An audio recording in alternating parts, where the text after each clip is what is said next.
क्या आप जानते हैं कि स्टील का आविष्कार दुनिया भर से पहले 500 BCE में भारत में हुआ था?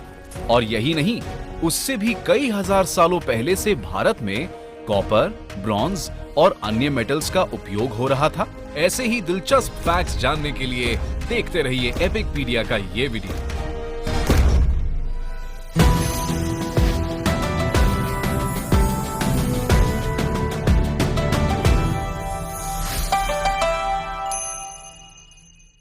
मेटल को जमीन से निकालने और उसे प्यूरिफाई कर इस्तेमाल करने की तकनीक को मेटलर्जी कहते हैं। वेदों में मेटलर्जी पर कई श्लोक हैं, जैसे ऋग्वेद 4.2.17, जिसमें कॉपर को अयास नाम दिया गया है और लोहे को कृष्ण आयास।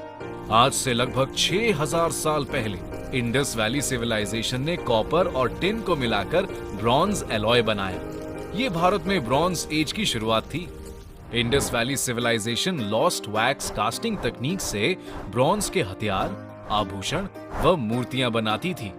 ये तकनीक अपने समय के अनुसार काफी आधुनिक थी और आज भी इंडस वैली की प्रतिमाएं विश्व प्रसिद्ध हैं अपनी बारीक कारीगरी के लिए। जब दुनिया भर में ब्रॉन्ज एज खत्म हुई तो कई जगह सिविलाइजेशन एकाएक गायब हो गई, लेकिन भारत में इंडस वैली द्वारा बनाई तकनीक लुप्त नहीं हुई। ब्रॉन्ज एज के बाद भारतीय मेटलर्जिस्ट्स ने 500 BCE में दुनिया में सबसे पहले स्टील का आविष्कार किया। स्टील आते ही लोहा और ब्रॉन्ज दोनों ही मेटल इसके अधीन हो गए, क्योंकि ना तो स्टील में आसानी से जंग लगती थी और ना ही ये दबाव में आके टूटता था।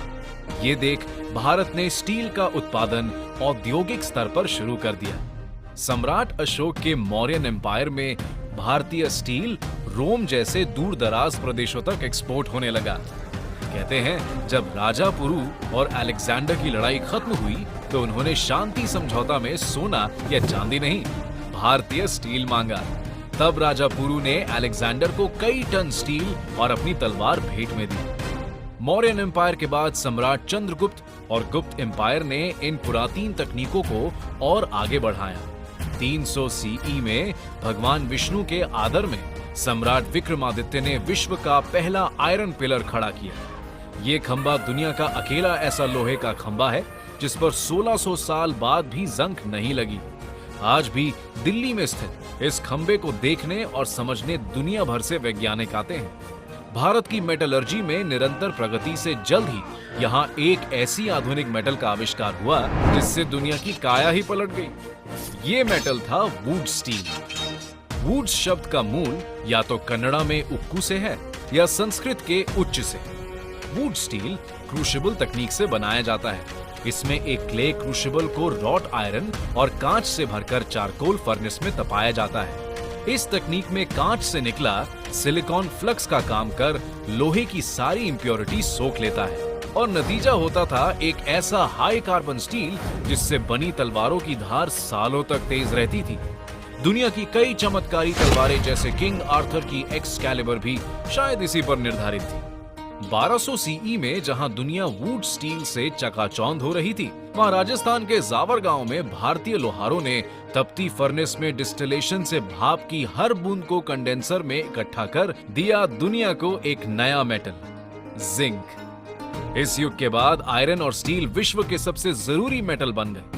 भारतीय स्टील बेचने का ठेका अरब देशों ने उठाया और इस स्टील को नाम दिया फौलाद। यूरोपीय राजा यही स्टील डेमास्कस से खरीदते थे। वो उसे बुलाते थे डेमास्कस स्टील।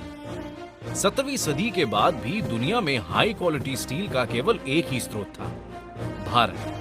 उस समय दुनिया के अनेक वैज्ञानिक इस स्टील को बनते देखने के लिए भारत आए। मशहूर वैज्ञानिक माइकल फैराडे ने सन 1820 तक इसी स्टील की जांच परख की। इस अध्ययन से उन्होंने आधुनिक मेटलर्जी के विज्ञान का आविष्कार किया और उन्हें फादर ऑफ एलॉय स्टील की उपाधि मिली। एक तरफ जहां मॉडर्न मेटलर्जी के आविष्कार से दुनिया में हाई क्वालिटी स्टील का प्रोडक्शन शुरू हुआ, वहां दूसरी तरफ 1857 की पहली आजादी की लड़ाई के बाद अंग्रेजों ने भारत में सारा स्टील प्रोडक्शन बंद करवा दिया। आखिरकार 1907 में सर दोराबजी टाटा ने टाटा स्टील की स्थापना की और भारत में फिर से स्टील प्रोडक्शन शुरू हुआ। आज भारत सालाना 99.6 मिलियन टन स्टील बनाते हुए दुनिया का दूसरा सबसे बड़ा स्टील उत्पादक है। सड़कों से लेकर इमारतों तक ये मेटल से बनी हमारी दुनिया और मेटलर्जी के ज्ञान का ये अनमोल फल हमें प्राचीन भारत की हजारों सालों की मेहनत से ही मिल पाया।